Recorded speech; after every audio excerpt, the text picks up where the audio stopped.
Good morning everyone and welcome back ulit sa aking YouTube channel. So ayan po, meron po tayo ditong kalahating kilong na tilapia mga kasuki. Yan po ay malinis na.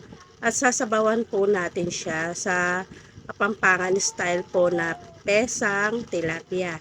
So tara po mga kasuki, samahan niyo po ako hanggang dulo.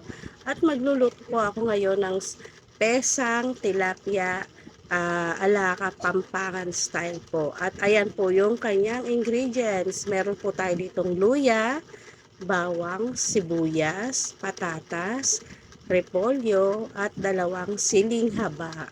At maraming salamat po sa aking mga solid subscribers, sa mga silent viewer, sa mga new subscriber, maraming salamat po.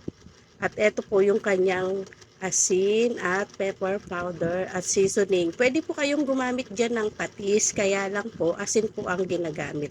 At ayan na nga po, nagpainit na ako ng mantika. Ipiprito ko muna yung tilapia bago po natin siya sasabawan. At kung ikaw ay hindi pa nakasubscribe sa aking YouTube channel, please subscribe po at pakiclick na rin ang notification bell para lagi po kayong updated sa aking mga latest video.